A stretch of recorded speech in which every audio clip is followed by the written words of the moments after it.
Love और arrange वाली बहू की ससुराल में पहली होली। डोरबेल बजती है और राधा दरवाजा खोलती है। दरवाजा खोलते ही वो चौंक जाती है और कहती है, अरे किरण, तू यहाँ और देवर जी के साथ?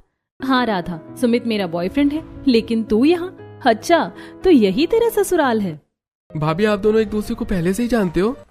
हाँ सुमित, हम दोनों कॉलेज की फ्रेंड हैं। अरे ये तो अच्छा हुआ कि आप दोनों एक दूसरे को पहले से ही जानते हो। आओ किरण, अंदर आओ। अब राधा किरण को अंदर बुलाती और बैठती है। सुमित किरण को अपने माता पिता से मिलवाते हुए कहता है, माँ मैंने आपको बताया था ना कि किरण मेरी दोस्त है और मैं उसे मिलवाऊंगा। ये किरण है और मैं इससे शादी करना चाहता हूँ। सुमित, तुम्हें तो पता है कि हम लव मैरिज के खिलाफ हैं। वैसे भी मैंने तुम्हारे लिए एक बहुत अच्छी लड़की देख ली है। लेकिन माँ आप किरण से बात करके तो देखो, वो बहुत अच्छी है और मुझे बहुत पसंद है। नहीं सुमित, मैंने जो कह दिया वही मेरा आखिरी फैसला है। सविता के मुंह से ये सारी बातें सुनकर किरण सुमित से दुखी होते हुए कहती है, सुमित, अगर माँ जी नहीं चाहती कि तुम मुझसे शादी करो तो वो जहाँ चाहती हैं तुम्हें वहाँ शादी कर लेनी चाहिए। अच्छा, मैं चलती हूँ। ऐसा कहकर किरण चली जाती है। तब सुमित गुस्सा होते हुए कहता है, देखा माँ आपने, किरण हमारी खुशी के लिए मुझे छोड़कर चली गई। माँ मैं तो एक बात कह देता हूँ, मैं किरण से प्यार करता हूँ, शादी करूंगा तो उसी से करूंगा, वरना किसी से नहीं। ऐसा कहकर सुमित अपने कमरे में चला जाता है। तब राधा कहती है, माँ जी मैं किरण को अपने कॉलेज टाइम से जानती हूँ, वो एक बहुत अच्छी लड़की है और सबसे बड़ी बात, सुमित उसे बहुत प्यार करता है, आप मान जाइए। माँ भाभी सही कह रही है, और फिर भाभी तो किरण को पहले से ही जानती है ना, वो कह तो रही है वो बहुत अच्छी लड़की है। कविता कल्पना सही कह रही है, सुमित की खुशी से ज्यादा हमारे लिए कोई चीज इम्पोर्टेंट नहीं है, तुम हाँ कह दो। अमित और राधा के समझाने पर सविता मान जाती है। राधा जल्दी से अपने देवर के कमरे में जाती है और कहती है, देवर जी मुबारक हो, माँ जी मान गई हैं। क्या सच में भाभी? थैंक यू सो मच भाभी, आप लोगों ने माँ को मना लिया। मैं अभी किरण को बता देता हूँ। अब सुमित किरण को फोन लगाता है और कहता है, किरण माँ मान गई है, अब जल्दी ही मैं तुम्हारे घर रिश्ता लेकर आऊंगा और हम दोनों की शादी पक्की होगी। ये सुनकर किरण बहुत खुश हो जाती है। अगले दिन दोपहर को सविता राधा से कहती है, राधा बहू, विशाल का फोन आया था, कह रहा था आज शाम तक वो वापस आ रहा है। क्या माँ जी आप सच कह रही हैं? हाँ बेटा, तो विशाल के आने की तैयारी कर लेना और हाँ उसकी पसंद का खाना बनाना मत भूलना। हाँ माँ जी आप बिल्कुल चिंता मत कीजिए, मैं सब कर लूंगी। सविता के जाने के बाद राधा अपने आप से कहती है, विशाल पूरे 1 हफ्ते बाद वापस आ रहे हैं। ऐसा करती हूँ कि अपना रूम साफ कर लेती हूँ और विशाल की पसंद का खाना बनाऊंगी और फिर मुझे तैयार भी तो होना है। यही सोचकर राधा सबसे पहले अपना रूम साफ करती है, नई चादर बिछाती है, पर्दे बदलती है और फिर रसोई में जाती है और विशाल के लिए उसकी पसंद का बूंदी वाला रायता, तड़के वाली दाल, वेज कोफ्ते, आलू और पत्ता गोभी के कटलेट, प्याज के पकौड़े, अंत में सलाद और रोटियां बना लेती है और फिर अपने आप से कहती है, खाना तो तैयार हो गया है, अब मैं जल्दी जाकर तैयार हो जाती हूँ, वो कभी भी आते ही होंगे। अब राधा अपने कमरे में जाती है और अपने कबर्ड से एक सुंदर सी साड़ी निकालती है। फिर वो साड़ी पहनकर मेकअप करती है, बिंदी लगाती है, काजल लगाती है और फिर अपने बाल बनाती है। तभी विशाल वहां आ जाता है और राधा को देखकर मुस्कुरा देता है और कहता है, ओ राधा, अरे पूरे 1 हफ्ता हो गया है, पता है मैंने तुम्हें कितना याद किया। मैं तो कब से सोच रहा था कि मैं कब घर जाऊंगा और अपनी बेबी को देखूंगा। वैसे आज तुम बहुत सुंदर लग रही हो और हाँ, अगले 15 दिनों तक मैं कहीं जाने वाला नहीं हूँ। हाँ, सिर्फ तुम्हारे साथ समय बिताऊंगा, मैंने सोच लिया है। क्या सच में? आपने तो मेरे मन की इच्छा पूरी कर दी है। तभी कल्पना की आवाज सुनकर राधा चौंक कर अपने ख्यालों से बाहर आती है। कल्पना राधा को देखकर कहती है, अरे वाह भाभी, आज तो आप बहुत सुंदर लग रही हैं और किचन से भी बहुत अच्छी खुशबू आ रही है। लगता है भैया के आने की सारी तैयारियां हो गई हैं। हाँ कल्पना, तुम्हारे भैया 1 हफ्ते बाद जो आ रहे हैं। राधा और कल्पना आपस में बात ही कर रहे थे कि तभी बाहर से विशाल की आवाज सुनाई देती है। राधा और कल्पना दौड़कर बाहर आते हैं तो देखते हैं कि विशाल अपनी माँ और पिताजी के पांव छूकर उनसे बातें कर रहा है और फिर वो कल्पना से कहता है, कैसी है कल्पना? अरे तू तो बहुत मोटी दिखाई दे रही है, क्या बात है, डाइटिंग छोड़ दी क्या? क्या भैया, आप भी आते ही मेरी टांग खींच रहे हो। वैसे भाभी आपके लिए तैयार हुई हैं, बताओ कैसी लग रही हैं? अरे ये सब छोड़ कल्पना, देखना मैं तेरे लिए वॉच लेकर आया हूँ, बता कैसी लग रही है? हाँ भैया, बहुत सुंदर लग रही हैं। आप भाभी के लिए कुछ नहीं लाए क्या? अरे नहीं कल्पना, मुझे समय नहीं मिलता। वैसे राधा, मुझे भूख लगी है, खाना लगा दो। राधा रसोई में खाना लगाने के लिए चली जाती है। सभी लोग राधा और विशाल को ही देख रहे थे और सभी समझ रहे थे कि विशाल का यह व्यवहार राधा को कितना बुरा लग रहा होगा। राधा रसोई में आंखों में आंसू लिए खाना गर्म करते हुए अपने मन ही मन में सोच रही थी, पता नहीं मेरे पति का ध्यान मुझ पर क्यों नहीं जाता, उन्होंने मुझसे ठीक से बात भी नहीं की। राधा सभी लोगों के लिए खाना परोसती है। सभी लोग खाना खाते हैं और खाने की बहुत तारीफ करते हैं। सविता कहती है, बहू आज तो सब कुछ तूने विशाल की पसंद का बनाया है, सब कुछ बहुत अच्छा बना है। हाँ भाभी, ये वेज कटलेट तो बहुत ही टेस्टी लग रहे हैं। भैया आपको क्या पसंद आया इनमें से? हाँ सब कुछ अच्छा है। क्या भैया, कभी तो आप भाभी की तारीफ कर दिया करो। सुमित की बात पर विशाल मुस्कुरा देता है। सभी लोग खाना खा लेते हैं और अपने अपने कमरे में जाकर आराम करते हैं। विशाल भी अपने कमरे में जाता है। वो चेंज करके बेड पर आकर मोबाइल देखने लगता है। तब बगल में बैठी राधा विशाल से कहती है, सुनिए, मुझे बहुत खुशी है कि आप आ गए। आप इतने दिनों बाहर रहते हैं, मुझे बिल्कुल अच्छा नहीं लगता, और आप मुझसे फोन पर भी ज्यादा बात नहीं करते। राधा मुझसे बच्चों जैसी बात मत किया करो। मैं बाहर काम से रहता हूँ, तो मेरी गर्लफ्रेंड नहीं हो जो मैं तुम्हें हर वक्त फोन करता रहूं। बिजी रहता हूँ। वैसे अब मुझे सोने दो, मैं बहुत थक गया हूँ। ऐसा कहकर विशाल सो जाता है और राधा मन ही मन सोचती है, सुमित अपनी होने वाली पत्नी को कितना प्यार करता है। मेरी शादी को 3 महीने हो गए, लेकिन इन 3 महीनों में मुझे एक बार भी नहीं लगा कि मेरे पति मुझसे बहुत प्यार करते हैं। शायद इतना प्यार मेरी किस्मत में भगवान ने लिखा ही नहीं है। ये सोचकर राधा सो जाती है। अगले दिन सभी लोग किरण के घर जाते हैं। किरण सभी को नाश्ता देती है और इस तरह सुमित और किरण की शादी पक्की हो जाती है। बीतते समय के साथ 2 महीने के अंदर ही किरण की शादी सुमित से हो जाती है और किरण विदा होकर अपने ससुराल आ जाती है। राधा किरण की आरती उतारते हुए कहती है, आओ किरण, दाहिने पैर से कलश गिराकर गृह प्रवेश करो। किरण कलश गिराकर गृह प्रवेश करती है। फिर सभी लोग किरण से बातें करते हैं। तब अमित कहता है, अरे हो गई बातें, किरण को अपने कमरे में जाकर आराम करने दो, बाकी की बातें तुम लोग उससे कल कर लेना। अब किरण सुमित के साथ अपने कमरे में जाती है। अगले दिन सुबह किरण तैयार होकर रसोई में आती है और अलग अलग तरह का खाना बनाकर अपनी पहली रसोई की रस्म करती है। खाना बनाकर वो सभी के लिए परोसती है। सभी लोग खाना खाने लगते हैं। तब विशाल खाना खाकर कहता है, अरे वाह माँ, किरण ने तो बहुत अच्छा खाना बनाया है। सचमुच किरण, सब कुछ बहुत अच्छा बना है, और ये पालक पत्ता चाट तो बहुत ही टेस्टी है। विशाल किरण की बहुत तारीफ करता है। ये देखकर राधा मन ही मन सोचती है, विशाल ने आज तक मेरी इतनी तारीफ नहीं की। खाना तो मैं भी अच्छा बनाती हूँ। खाना खाने के बाद सभी लोग किरण को पहली रसोई का नेक देते हैं। फिर सुमित किरण को एक मोबाइल देते हुए कहता है, अरे किरण, ये रहा तुम्हारी पहली रसोई का नेक। अरे खोल कर देखो, ये मोबाइल तुम्हें पसंद है या नहीं। किरण मोबाइल खोलकर देखती है और खुश होते हुए कहती है, यार तुझे तो सचमुच मेरी पसंद का पूरा पूरा अंदाजा है। बहुत अच्छा मोबाइल है। बहू, कैसे बातें कर रही हो तुम अपने पति से? सॉरी माँ जी, मैं तो भूल ही गई थी कि अब सुमित से मेरी शादी हो गई है। अगली बार ध्यान रखूंगी। ये देखकर सभी लोग हंस पड़ते हैं। रात को किरण जब कमरे में जाती है तो सुमित हंसते हुए किरण से कहता है, अरे किरण, आज तो तुम्हें माँ से अच्छी खासी डांट पड़ गई। यार सुमित, आदत तो जाते जाते ही जाएगी ना। और तुझे तो पता है कि मैं तुझे तू कहकर बुलाती हूँ। वैसे बाहर तो ठीक है, लेकिन रूम में तो मैं तुझे तू कह सकती हूँ ना। अगले दिन सविता सभी लोगों से कहती है, होली आ रही है और अब हमें होली की तैयारी शुरू कर देनी चाहिए। राधा, बहू, किरण, बाहर से घर के लिए काफी सारी चीजें भी लानी है और साफ सफाई भी करनी है। तो तुम लोग आज से ही होली की तैयारी शुरू करो। जी माँ जी। माँ जी, ऐसा करते हैं कि आज शाम को सभी लोग शॉपिंग करने के लिए चलते हैं। घर के लिए कुछ डेकोरेशन आइटम्स भी ले आएंगे और खाने पीने का सामान भी ले आएंगे। फिर कल से साफ सफाई का काम शुरू कर देंगे। हाँ भाभी, ये सही रहेगा। मुझे भी अपने लिए काफी सारी चीजें लेनी है। ठीक है, तो आप लोग चले जाना। मैं घर पर ही रहूंगा क्योंकि मुझे ऑनलाइन कुछ वर्क करना है। काम तो आप करते ही रहते। आज शॉपिंग के लिए चलिए, काम रात को कर लीजिएगा। अरे कहा ना, मुझे कहीं नहीं जाना। चलिए ना भैया, मुझे आपके पैसों से भी शॉपिंग करनी है, ऐसा तो मत कीजिए। अच्छा ठीक है, कल्पना कहती है तो चलूंगा। ये सुनकर राधा उदास हो जाती है और किरण राधा और विशाल के रिश्ते में ये कड़वाहट नोटिस कर देती है और मन ही मन सोचती है, क्या बात है, विशाल भैया भाभी से इतना चिड़चिड़े क्यों रहते हैं? शाम को किरण अपने कमरे में मार्केट जाने के लिए एक सुंदर सा वेस्टर्न वन पीस पहनकर तैयार होती है और सुमित से कहती है, सुमित बताओ मैं कैसी लग रही हूँ? हाँ किरण, तुम बहुत सुंदर लग रही हो। वैसे मुझे प्यास लगी है, जरा 1 गिलास पानी तो ला दो। किरण पानी लाने के लिए किचन में जाती है और किचन से वापस आने लगती है। तब वो देखती है कि राधा विशाल से कह रही थी, सुनिए जी, कैसी लग रही हूँ मैं? क्या मतलब है राधा कैसी लग रही हो? हैं? अरे जैसी लगती हो वैसी लग रही हो, और मुझे बार बार ये सब कहकर डिस्टर्ब मत किया करो। दिखाई नहीं देता मैं काम कर रहा हूँ? ये देखकर किरण मनी मन सोचती है, विशाल भैया का राधा भाभी के लिए ऐसा व्यवहार क्यों है?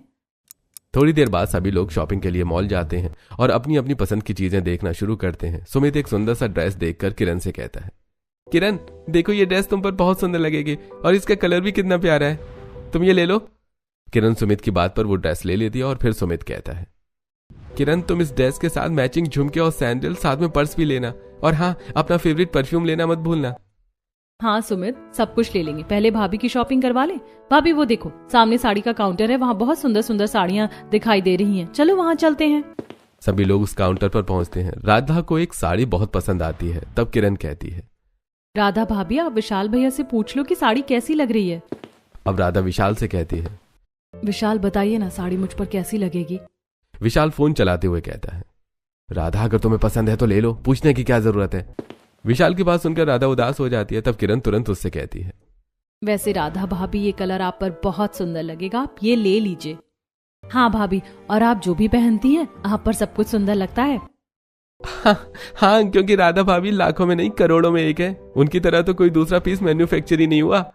सुमित की बातें सुनकर सभी लोग हंस पड़ते हैं, लेकिन विशाल अभी भी सिर्फ अपना फोन चला रहा था। तब अचानक विशाल का फोन आ जाता है और वो कॉल पर बातें करते हुए मॉल के बाहर चला जाता है। तब राधा किरण से कहती है, किरण विशाल ने तो अपने लिए कुछ खरीदा ही नहीं, चलो उनके लिए हम कुछ खरीद लेते हैं। हाँ हाँ भाभी, आप उनके लिए सरप्राइज गिफ्ट ले लो ना, अच्छा लगेगा।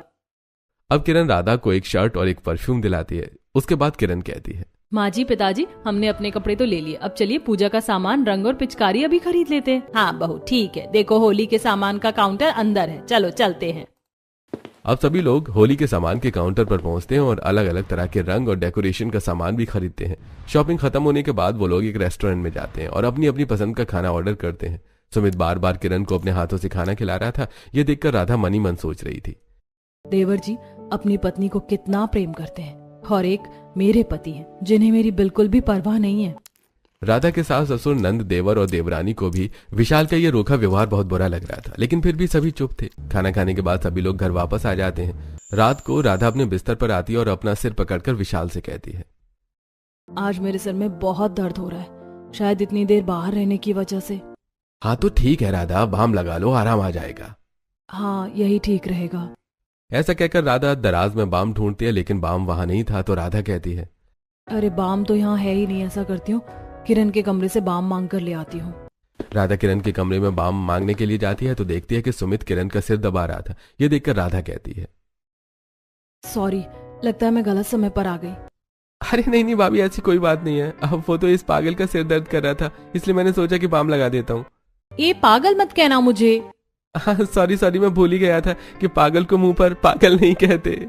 उनकी केमिस्ट्री देखकर राधा हंस पड़ती है। वो बाम लेकर अपने कमरे में चली जाती है और अपने हाथों से बाम लगाते हुए मन ही मन सोचती है, किरण और सुमित दोनों कितने खुश हैं, दोनों एक दूसरे को कितना प्यार करते हैं। भगवान करे उनकी खुशियों को किसी की नजर ना लगे। ऐसा सोचकर वो सो जाती है। अगले दिन राधा किचन में जाती है तो देखती है कि किरण किचन की स्टैंड पर बैठी हुई कुछ खा रही थी और सुमित मैगी बना रहा था। ये देखकर राधा कहती है, अरे ये क्या देवर जी, आप मैगी बना रहे, लाइए मैं बना दूं। अरे नहीं नहीं भाभी, अगर आप ऐसा करेंगी तो किरण मेरा सिर ही फोड़ देगी। दरअसल उसे मेरे हाथ की मैगी खाना है, बस इसलिए बना रहा हूँ। अच्छा फिर तो ठीक है देवर जी। अब राधा उन दोनों से बातें करने लगती है। तभी वहां पर विशाल आता है और राधा पर गुस्सा होते हुए कहता है, राधा तुमसे मैंने 1 कप कॉफी बनाने के लिए कहा था, तुम कोई भी काम समय पर नहीं कर सकती हो क्या? सॉरी, मैं तो इन दोनों की बातों में कॉफी बनाना ही भूल गई, मैं अभी बनाकर ला देती हूँ। कोई जरूरत नहीं है, अब मैं बाहर पी लूंगा। किरण विशाल के व्यवहार को देखकर मन ही मन सोचती है, विशाल भैया का व्यवहार राधा भाभी के लिए कुछ ठीक नहीं है, आखिर ऐसा क्यों, मुझे पता करना ही होगा। शाम को किरण राधा को पूरे घर में ढूंढती है, लेकिन राधा कहीं दिखाई नहीं देती। तब किरण छत पर जाती है तो देखती है कि राधा छत के एक कोने में बहुत उदास खड़ी थी। राधा के पास जाकर किरण कहती है, क्या बात है राधा, तुम यहाँ इतनी उदास क्यों खड़ी हो? अरे किरण, तुम मुझे भाभी की जगह राधा कह रही हो, ऐसा क्यों? वो इसलिए कि मैं अपनी जेठानी से नहीं बल्कि अपनी दोस्त से बात कर रही हूँ राधा। आखिर क्या प्रॉब्लम है तुम्हारे और विशाल दोनों के बीच, प्लीज मुझे बताओ, शायद मैं तुम्हारी कुछ मदद कर सकूं। मैंने हर मुमकिन कोशिश की लेकिन अपने पति का दिल नहीं जीत पाई। शायद मैं इतनी अच्छी हूं ही नहीं कि मेरे पति को मैं पसंद हूं। तुम चिंता मत करो राधा, इस बार भगवान ने चाहा तो तुम और भैया साथ में खुशियों के साथ होली मनाओगे। यह सुनकर राधा किरण को गले लगा लेती है। शाम को किरण एक सुंदर सा ड्रेस पहनकर रेडी होती है और फिर सुमित के साथ बाजार में पानी पूरी खाने जाती है। दोनों एक दूसरे को पानी पूरी खिला रहे थे। तभी किरण देखती है कि सामने से विशाल किसी लड़की के साथ बाइक पर जा रहा है। किरण सुमित से कहती है, सुमित, मुझे ऐसा क्यों लगा कि विशाल भैया किसी लड़की के साथ बाइक पर जा रहे हैं? अरे किरण, ये तुम्हारी गलत फहमी है। विशाल भैया राधा भाभी को भाव नहीं देते तो किसी और को तो बात ही छोड़ दो। ये सब छोड़ो, पानी पूरी खाओ। भैया जरा पानी पूरी थोड़ी और तीखी करना, मेरी पत्नी को तीखी पानी पूरी पसंद है। ऐसा कहकर सुमित किरण को पानी पूरी खिलाने लगता है। रात को दोनों वापस आते हैं। किरण चेंज करके अपने बिस्तर पर लेटी हुई मन ही मन सोचती है, वो मेरी आंखों का धोखा नहीं हो सकता, वो विशाल भैया ही थे जो किसी लड़की के साथ बाइक से कहीं जा रहे थे। यही सोचते हुए किरण सो जाती है। अगले दिन होलिका दहन था। दोनों बहुएं बात करते हुए रसोई में खाना बना रही थी। तभी सविता वहां आती है और कहती है, बड़ी बहू, किरण बहू, तुम दोनों जल्दी जल्दी सारा काम खत्म कर लो, आज होलिका दहन है। पता है ना, हमें समय से पहले होलिका दहन में पहुंचकर पूजा करना है। हाँ माँ जी, मुझे याद है, आप चिंता मत कीजिए, बस पकवान लगभग बन ही गए हैं, थोड़ी देर में हम तैयार होकर चलते हैं। अब किरण अपने कमरे में जाती है और एक सुंदर सा ड्रेस निकालकर उसे पहनती है और मेकअप करके तैयार होती है। सुमित किरण को देखकर कहता है, अरे किरण, तुम तो आज बहुत सचमुच में सुंदर लग रही हो। Thank you so much Sumit. अब मैं देखती हूँ कि राधा भाभी तैयार हुई हैं या नहीं। किरण राधा के कमरे में जाती है तो देखती है कि राधा गुमसुम सी बैठी हुई है। किरण राधा से कहती है, अरे ये क्या राधा भाभी, आप अब तक होलिका दहन में जाने के लिए तैयार नहीं हुई? मैं तैयार होकर क्या करूंगी किरण, तुम्हें तो पता ही है कि मेरे पति को मुझ में बिल्कुल इंटरेस्ट नहीं है। मैं जैसी हूँ वैसी ही चलूंगी। नहीं भाभी, अपने रिश्ते को अपने हाल पर मत छोड़ो। चलो मैं आपको तैयार कर देती हूँ। ऐसा तैयार करूंगी कि भैया आपको देखते ही रह जाएंगे। ऐसा कहकर किरण राधा को एक सुंदर सी साड़ी निकाल कर देती है। राधा साड़ी पहनती है और फिर किरण उसका मेकअप करती है और बहुत सुंदर हेयर स्टाइल बनाती है और बहुत ही अच्छी तरह से तैयार करती है। फिर तभी कल्पना वहां आ जाती है और राधा को देखकर कहती है, अरे वाह राधा भाभी, आप तो बहुत सुंदर लग रही हो, आज तो भैया आपको देखते ही रह जाएंगे। वो लोग ये बातें कर ही रहे थे कि तभी हॉल से अमित की आवाज आती है, अरे अब तुम लोग तैयार हो गए या नहीं हुए? हमें पूजा में देर हो जाएगी, चलो सब लोग जल्दी निकलो। अब सभी लोग एक साथ होलिका दहन में पहुंचते हैं। राधा देखती है कि विशाल वहां पहले से ही मौजूद था। सविता विशाल से कहती है, विशाल बेटा, चलो हम सभी एक साथ मिलकर पूजा कर लेते हैं। ठीक है। अब विशाल अपने परिवार वालों के साथ होलिका के सामने आता है। तभी उसकी नजर अचानक राधा पर जाती है, जो रेड कलर की साड़ी में बहुत सुंदर लग रही थी। विशाल राधा को देखता ही रह जाता है। ये देखकर किरण धीरे से राधा से कहती है, राधा भाभी देखो, विशाल भैया आपको कितने प्यार से देख रहे हैं। अब सभी लोग मिलकर होलिका की पूजा करते हैं। उसके बाद सभी अपने अपने मिलने जुलने वालों से बातें करने लगते हैं। तब विशाल राधा के पास आता है और कहता है, राधा, आज तो तुम सचमुच में बहुत सुंदर लग रही हो। यह सुनकर राधा बहुत खुश हो जाती है। विशाल और राधा आपस में बातें कर रहे थे। किरण उन्हें देखकर मन ही मन खुश हो रही थी। तभी विशाल को अचानक कोई कॉल आता है और विशाल बिना किसी से कुछ कहे वहां से निकल जाता है। ये देखकर किरण मन ही मन सोचती है, अरे आखिर ऐसी क्या बात हो गई कि विशाल भैया तुरंत ही यहाँ से निकल गए। मुझे सच का पता लगाना ही होगा। यही सोचकर किरण सबसे नजरें बचाकर अपनी स्कूटी उठाती है और विशाल के पीछे पीछे जाने लगती है। विशाल आगे आगे था और किरण पीछे पीछे। विशाल एक पार्क में पहुंचता है जहां नीलम उसका इंतजार कर रही थी। विशाल के पास आते ही नीलम कहती है, विशाल, मैं कब से तुम्हारा इंतजार कर रही हूँ, तुम इतनी देर से क्यों आए? तुम्हें पता है ना कि मैं होलिका की पूजा तुम्हारे साथ ही करूंगी। अरे सॉरी नीलम, वो मैं अपने परिवार वालों के साथ पूजा कर रहा था, बस इसीलिए देर हो गई। लेकिन अब मैं आ गया हूँ, चलो हम दोनों मिलकर पूजा कर लेते हैं। ऐसा कहकर विशाल नीलम के साथ वहां से चला जाता है। तब पीछे खड़ी किरण अपने आप से कहती है, अच्छा तो ये बात है जिसकी वजह से विशाल भैया भाभी को प्यार नहीं करते। किरण सब कुछ देखकर चुपचाप होलिका के पास वापस आ जाती है। होलिका दहन होता है और सभी लोग एंजॉय करते हैं। तभी राधा किरण से कहती है, किरण, पता नहीं विशाल अचानक कहाँ गायब हो गए। राधा की बात का किरण कोई जवाब नहीं देती। रात को सभी लोग घर वापस आ जाते हैं। अगले दिन किरण देखती है कि राधा खाना बना रही है। वो विशाल के कमरे में जाती है और कहती है, विशाल भैया, मैंने कल आपको उस लड़की से मिलते हुए देख लिया था। राधा भाभी इतनी अच्छी हैं, आप उनके साथ अच्छा नहीं कर रहे हैं। वो आपको इतना प्यार करती हैं। लेकिन किरण, नीलम भी मुझे बहुत प्यार करती है और मैं उससे शादी भी करना चाहता हूँ। विशाल भैया, जो लड़की दूसरों का घर बर्बाद करके अपना घर बसाना चाहती है, वो कभी आपसे सच्चा प्यार नहीं कर सकती। वो आपसे नहीं, आपकी दौलत से प्यार करती है, और आज नहीं तो कल आप ये बात खुद समझ जाएंगे। ऐसा कहकर किरण वहां से चली जाती है। अगले दिन होली थी।